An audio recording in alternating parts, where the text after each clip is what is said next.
दोस्तों, आज की कहानी उस समय की है जब गजनवी सत्ता कमजोर हो चुकी थी, लेकिन उनकी सीमावर्ती छावनियां और लुटेरी टुकड़ियां भारत पर लगातार दबाव बनाए रखी थी। अपनी खराब अर्थव्यवस्था को ठीक करने के लिए गजनवी का शासन बहम शाह लगातार भारत पर अटैक कर रहा था।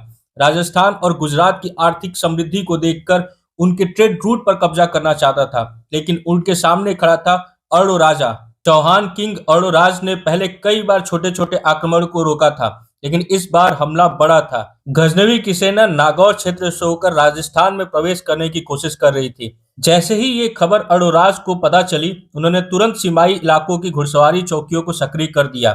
उन्होंने नीति अपनाई कि दुश्मन से खुले मैदान में न लड़कर रेगिस्तान की गहराइयों में लड़ना। उन्होंने नागौर और आसपास के क्षेत्रों की जनसंख्या को सबसे पहले सुरक्षित स्थान पर पहुंचाया और नागौर को असुरक्षित छोड़ दिया। नागौर को असुरक्षित देख अफगान सेना का कॉन्फिडेंस और बढ़ा और वो तेजी से उसकी तरफ आगे बढ़ने लगे। अफगानिस्तानी सेना जैसे ही आगे बढ़ी, चौहानों की सेना ने उन्हें पीछे से घेर लिया। अब अफगानों के पास एक ही रास्ता था, आगे बढ़ना।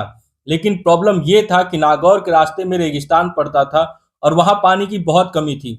बहम शाह की सेना की यह दुर्गति हुई कि वो अपने ही घोड़े काट कर खाना और उसके खून से प्यास बुझाना शुरू कर दिया।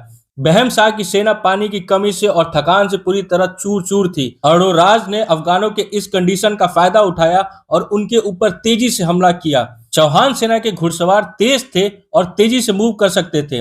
उन्होंने तीरंदाज की जगह पे भाला और तलवार का उपयोग किया और बहम शाह का फॉर्मेशन टूट गया।